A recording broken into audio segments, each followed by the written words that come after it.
ഒരു പ്രൊജക്റ്റ് ചെയ്യാൻ സ്റ്റാർട്ട് ചെയ്യുമ്പോൾ അതിന് എത്ര യാൺ വേണ്ടി വരുന്നു നിങ്ങൾക്ക് ഡൗട്ട് ഉണ്ടോ? എങ്കിൽ അതിനൊരു ട്രിക്ക് ഉണ്ട്.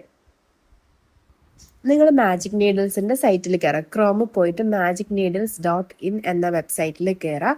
അവിടെ ഗൈഡ്സ് ആൻഡ് ഇൻസൈറ്റ്സ് എന്നുള്ള ഒരു ഓപ്ഷൻ ഉണ്ടായിരിക്കും. അതിൽ കയറി കഴിഞ്ഞാൽ yarn calculator for crochet and knitting എന്ന് പറഞ്ഞിട്ടുള്ള ഒരു ഓപ്ഷൻ കാണും. അതിൽ ഓപ്പൺ യാൺ കാൽക്കുലേറ്റർ ക്ലിക്ക് ചെയ്യുക, ഈ ഗ്രീൻ കളർ ബട്ടൺ. അതിലവർ താഴേക്ക് പോകുമ്പം നിങ്ങൾക്ക് കുറേ ഡൗട്ടുകളൊക്കെ ക്ലിയർ ചെയ്ത് തരുന്നുണ്ട്. അപ്പോൾ നമ്മൾ ഇവിടെ ചൂസ് ചെയ്യണം ആദ്യം എന്ത് പ്രൊജക്റ്റാണ് നമ്മൾ ചെയ്യാൻ പോകുന്നത് എന്നുള്ളത് നിങ്ങൾ ചൂസ് ചെയ്യണം.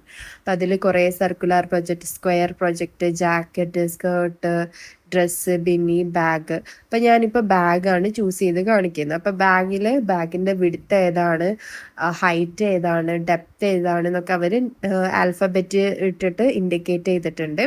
താഴെ അതുപോലെ അത് കൊടുക്കാനുള്ള ഒരു സ്പേസും കൊടുത്തിട്ട്, അപ്പോൾ ബാഗിൻ്റെ വിഡ്ത്ത് ഇഞ്ചിലാണ് നമ്മൾ കൊടുക്കുന്നത്.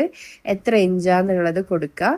ഹാൻഡിലിൻ്റെ ലെങ്ത് എത്ര ഉണ്ട്, എത്ര ഹാൻഡിലുണ്ട്, ഹാൻഡിലിൻ്റെ വിഡ്ത്ത് എന്താ എന്നുള്ള എല്ലാ ഇൻസ്ട്രക്ഷനും നമ്മൾ അതിൽ ടൈപ്പ് ചെയ്ത് കൊടുക്കാം.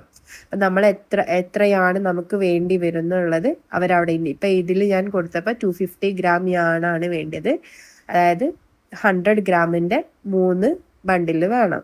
അപ്പം അവർ ഏതാണ് നമുക്ക് അതിനനുസരിച്ചിട്ട് പ്രൊജക്റ്റിനനുസരിച്ചിട്ട് യാണും ഇതിൽ ചൂസ് ചെയ്യാം. ഇപ്പം അവർ കൊടുത്തൊരു പുതിയ ഫീച്ചറാണ് യാൺ കാൽക്കുലേറ്റർ. അപ്പം നമ്മൾ എന്താണോ ഉണ്ടാക്കാൻ പോകുന്നത് അതിനനുസരിച്ചിട്ട് നമുക്ക് എത്ര യാണ് വാങ്ങേണ്ടി വരും എന്ന് നമുക്ക് ഒരു ഡൗട്ട് ഉണ്ടാവുമല്ലോ. ഞാൻ ഈ പ്രൊജക്റ്റ് ചെയ്യാൻ പോവുകയാണ്, അപ്പം അതിന് എത്രയാണ് ഞാൻ പർച്ചേസ് ചെയ്യണമെന്ന്. അപ്പോൾ ഇതിൽ തന്നെ നമ്മൾ എത്ര ലെങ്ത് ഉള്ള ഒരു 1 ഇയർ ബേബിക്കാണെങ്കിൽ എത്ര ലെങ്ത്തും വിഡ്ത്തും ഒക്കെ വേണ്ടി വരും നമുക്കൊരു ഐഡിയ ഉണ്ടായിരിക്കില്ല. ആ അളവ് നമ്മളിതിൽ കൊടുക്കുക. അതിനനുസരിച്ചിട്ട് അവർ എത്ര ഗ്രാം ഓഫ് ഞാണ് വാങ്ങേണ്ടി വരുമെന്ന് സജസ്റ്റ് ചെയ്ത് തരും.